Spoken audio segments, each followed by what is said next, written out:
27 जानेवारी रोजी सी24 तास वृत्तवाहिनीने कोपरगाव येथील शहीद अमोल जाधव यांच्या पत्नीची शोकांतिका ही बातमी प्रसारित केली होती। दरम्यान या वृत्ताची दखल घेऊन शिवसेना उपजिल्हा प्रमुख प्रमोदजी लबडे यांनी शहीद अमोल जाधव यांचे स्वखर्चामधून स्मारक उभारून आपण देखील मातृभूमीचे काहीतरी ऋण फेडणार आहोत अशी भावना व्यक्त केली आहे। 27 जानेवारी रोजी सी24 तास वृत्तवाहिनीने कोपरगाव येथील शहीद अमोल जाधव यांच्या पत्नीची शोकांतिका ही बातमी प्रसिद्ध करून एका शहीद जवानाच्या कुटुंबियांची कैफियत मांडली होती आणि त्या कुटुंबाला न्याय मिळवून देण्याचा प्रयत्न केला होता। सदरची बातमी प्रसिद्ध होताच या बातमीची दखल शिवसेना उपजिल्हा प्रमुख प्रमोदजी लबडे यांनी घेतली आणि तात्काळ या शहीद जवानाच्या कुटुंबियांची घरी जाऊन स्वतः प्रत्यक्ष भेट घेतली आहे आणि त्यांची होणारी घुसमट त्यांनी जाणून घेतली।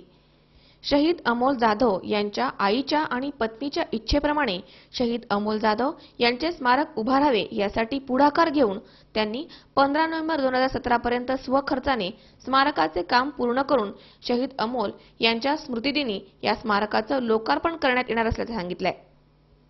शहीद अमोल जाधव हे लष्करातील 101 फील्ड रेजिमेंटमध्ये हवालदार म्हणून कार्यरत होते। रत्नू चौक जम्मू येथे 15 नोव्हेंबर रोजी अतिरेक्यांशी लढत असताना ते शहीद झाले होते। शहीद झाल्यानंतर तालुक्यातील लोकप्रतिनिधींनी त्यांच्या कुटुंबियांना अनेक आश्वासने दिली, परंतु आज त्या गोष्टीला जवळपास 9.5 वर्षे उलटली आहेत आणि ही आश्वासने सर्व काळाच्या पडद्याआड गेली आहेत। परंतु अमोल यांची आई तसेच पत्नी सरला यांची इच्छा होती की माझे पती ते देशासाठी शहीद झाले त्यांचं स्मारक बांधण्यात यावं। दरम्यान प्रजासत्ताक दिनानिमित्त डॉक्टर बाबासाहेब आंबेडकर बोर्डिंग येथे सरला जाधव यांच्या हस्ते ध्वजारोहण कार्यक्रम संपन्न झालाय। त्यावेळी या आठवणींना सी24 तास वृत्तवाहिनीमुळे उजाळा मिळाला आहे आणि या वृत्ताची राष्ट्रीय मानवाधिकार संघाचे राष्ट्रीय कार्याध्यक्ष प्रमोद लबडे यांनी तात्काळ दखल घेऊन अमोल जाधव यांचे स्मारक उभं राहून या मातृभूमीचे ऋण फेडणार असल्याचे सांगितले। यावेळी रावसाहेब थोरात, विनोद जवरे उपस्थित होते। या प्रसंगी प्रमोद लबडे म्हणाले की स्वर्गवासी बाळासाहेब ठाकरे यांनी सांगितल्याप्रमाणे राजकारण करण्यापेक्षा समाजकारण करा या उक्तीप्रमाणे कुठलेही राजकारण न करता शहीद अमोल जाधव यांचे स्मृती स्मारक तयार करून 15 नोव्हेंबर 2017 रोजी रिटायर झालेल्या सैनिकांच्या संघटनेला बरोबर घेऊन आपण त्यांचे काहीतरी देणे लागतो या भावनेमधनं आम्ही हे स्मारक बांधणार आहोत आणि या शहीद जवानाच्या आईची आणि त्यांच्या पत्नीची स्वप्नपूर्ती करणार आहोत। असंच कोपरगाव तालुक्यामध्ये आपल्या अमोल जाधव या जवानाला शहीद होऊन आज जवळजवळ 9.5 वर्ष झाले। काल अचानक चॅनलवर मी बघितलं का मोठ्या संख्येने त्या अमरधाममध्ये पाय ठेवायला जागा नाही अशा पद्धतीने एक मोठी यात्रा करून या अमोल दादाला शेवटचा निरोप देण्यासाठी असंख्य लोक त्या ठिकाणी जमले। परंतु आज 9.5 वर्ष झाले। ते आमच्या वहिनी असेल, जन्म देणाऱ्या माता असेल, त्यांचा एक छोटा मुलगा असेल, त्यांची अवस्था जर बघितली, त्यांची जर मनातली स्वप्न जर बघितली, ते आजही त्यांना अशी अपेक्षा आहे, आईला असं वाटतं की माझ्या मुलाचं एक स्मृतिस्थान या ठिकाणी निर्माण व्हावं आणि तशी आश्वासने कोपरगाव तालुक्यातल्या लोकप्रतिनिधी असतील, इतर मंडळी असतील यांनी त्यांना दिले। कारण शब्द नाहीत असं हे दुःख या कुटुंबांना झालेलं असतं आणि केंद्र शासन असेल, राज्य शासन असेल यांचे जे धोरणं आहे, जे जे कुटुंब शहीद झाले, आता आपण बऱ्याच वेळेस मागच्या 2 वर्षापासून 3 वर्षापासून पाहतो का सीमा ही आपली सेन्सिटिव्ह पार्ट झालेला आहे आणि हजारो जवान शहीद होतात, 1-2 दिवस लोक जातात, नेते मंडळी जातात, मंत्री जातात, त्या कुटुंबाला भेटी देतात, सांत्वन करतात, फोटो काढतात, मीडियाला बातम्या देतात, पेपरला देतात, परंतु खऱ्या अर्थानं आपण त्या कुटुंबाला आधार देतो का? या अमोल भाऊंच्या मिसेस ह्या डीएड झालेल्या होत्या। 9.5 वर्षापूर्वी त्यांचं डीएड झालेलं असताना अशी एकाही स्थानिक संस्थेला, इतर एकाही संस्थेला असं वाटलं नाही का यांना शिक्षणाची नोकरी, शिक्षक म्हणून शिक्षण सेवक करावं आणि ह्या कुटुंबाला आधार द्यावा। अर्धवट सोडलेलं हे कुटुंब, अमोल भाऊंनी जे अर्धवट कुटुंब सोडलं, त्याला पुढे नेण्याची जबाबदारी खऱ्या अर्थाने या परिसराची आहे, या तालुक्यातल्या लोकप्रतिनिधींची होती। आमच्याकडे राजकारणामध्ये कोट्यवधी रुपये खर्च होतो, स्वतःच्या प्रतिष्ठेकरता, स्वतःचे राजकीय झेंडे आबादित ठेवण्याकरता हजारो लोकांना पैशाने तोडफोड करून वाटले जातात परंतु जिथं गरज आहे, की ज्यांना आधाराची गरज आहे, अशा पुण्याच्या ठिकाणी मात्र हे पैसे दिले जात नाही, ही सुद्धा खंत आहे. तुम्ही स्वतःसाठी जगत असताना, स्वतःच्या प्रतिष्ठेसाठी जगत असताना, तुमच्याकडे जर शेतकऱ्यांचा जर मोठ्या प्रमाणात पैसा असेल, तुमच्याकडे वेगवेगळ्या प्रकारच्या संस्था असेल, तर तुम्ही असे देशासाठी लढलेले जवान, वीर जवान यांना भविष्य घडवण्यासाठी, यांना आधार देण्यासाठी कुठेतरी काहीतरी करावं, हे अभिप्रेत असताना दुर्दैवानं ते झालं नाही. ठीक आहे, ज्याच्या त्याच्या व्यक्तिमत्वाचा, ज्याच्या त्याच्या कुटुंबाचा, ज्याच्या त्याच्या मनाची इच्छा असते.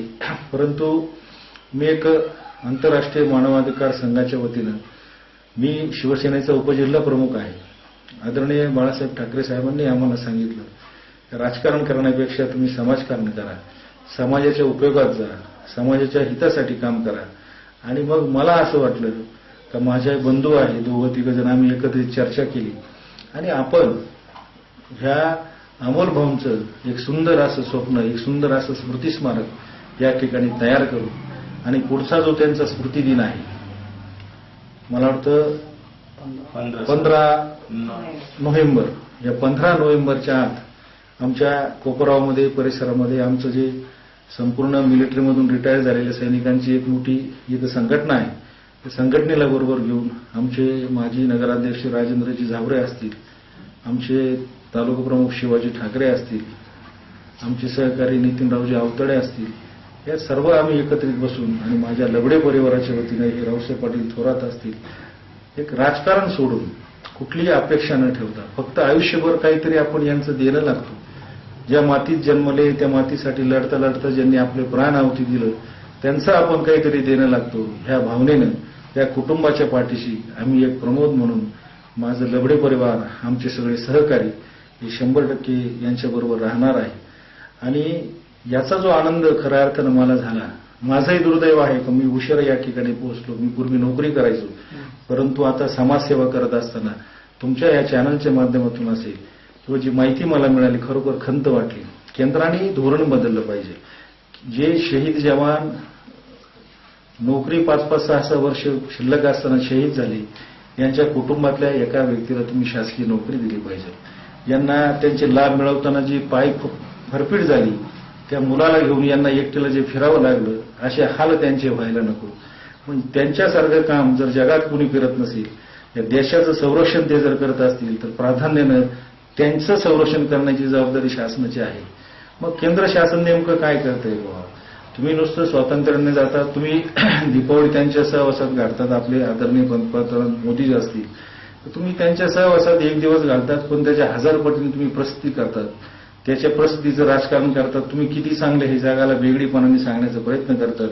तुम्ही प्रसिद्धी करण्यापेक्षा, मीडिया चॅनलवर त्यांच्याबरोबर फोटो काढून फिरण्यापेक्षा, प्रत्यक्ष प्रॅक्टिकली कागदपत्र कमी करून 0 मिनिटामध्ये, 10 दिवसामध्ये दावा व्हायच्या आत ह्या कुटुंबाला आधार कसा होईल याचे जर नियोजन करू शकले, तुमचं गृह खातं असेल, तुमचं संरक्षण खातं असेल, तुमचं महसूल खातं असेल, ही जी खाती आहेत, या खात्याच्या माध्यमातून ह्या मंडळीला जर कमी वेळेमध्ये जर काहीतरी करू शकले, तर प्रत्येक कुटुंबाला वाटेल की माझ्या घरातला एक मुलगा संरक्षणासाठी गेला पाहिजे.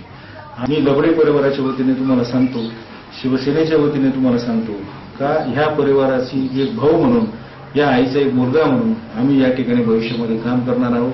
आणि जे उपेक्षित 9.5 वर्ष हे कुटुंब राहिलं, तर माझ्या श्वासाच्या अखेरच्या क्षणापर्यंत या फॅमिलीचा घटक म्हणून मी काम करणार आहे. आणि आमच्या वहिनींचे आणि आईचे जे अश्रू मी आज या ठिकाणी बघितले, का त्या अश्रू बघितले, ते अश्रू म्हणजे त्या मुलावर असलेलं आजचंही त्यांचं प्रेम, त्यांची शेवटची आठवण आहे का माझ्या डोळ्यासमोर माझ्या मुलाचं एखादं स्मारक व्हावं, जाता येता मला त्या ठिकाणी बघावं. आणि त्या जवानाच्या स्मृती, त्या जवानाची प्रेरणा घेऊन भविष्यामध्ये त्यांचा हा मुलगा असेल संदेश, त्यांचा पुतण्या असेल आदेश, किंवा इतर जे तरुण मुलं असतील, इतर जे मुलं असतील, या सगळ्या मुलांना एक प्रेरणा घेऊन, एक ऊर्जा, एक शक्ती त्या बळाने, शक्तिस्थानाने द्यावी. आणि जेणेकरून हा परिसर आणि आपली देश सेवेकरता हजारो युवक यांचे आदर्श घेऊन पुढे यावे, अशी या ठिकाणी भावना आहे. तुम्ही मला या कार्यक्रमाचे सत्काराचे आमंत्रण पाठवताय, पण मी काय केलंय? तुम्ही मला सत्काराला का बोलवताय? जे काय केलंय ते माझ्या मुलाने केलंय. तो या मातृभूमीसाठी शहीद झालाय. तुम्हाला काही करायचं असेल तर त्याच्यासाठी करा. त्याने जे बलिदान दिलंय ते व्यर्थ जाऊ देऊ नका. मी जिवंत असेपर्यंत माझ्या मुलाचं स्मारक बांधा, अशा शब्दामध्ये शहीद अमोल जाधव यांच्या आईने त्यांची तळमळ व्यक्त केली आहे. बऱ्याच लोकांना म्हणलं तुम्ही सत्कार द्या मला म्हणत येत पण माझ्या मुलात तुम्ही माफ बघणार पाहिजे. दरम्यान प्रमोद लबडे यांनी स्मारक पूर्ण करणार असल्याचा शब्द दिल्यानंतर शहीद अमोल यांच्या कुटुंबियांच्या चेहऱ्यावर समाधानाचं हास्य फुललंय. योगी डोके, सी 24 तास, कोपरगाव.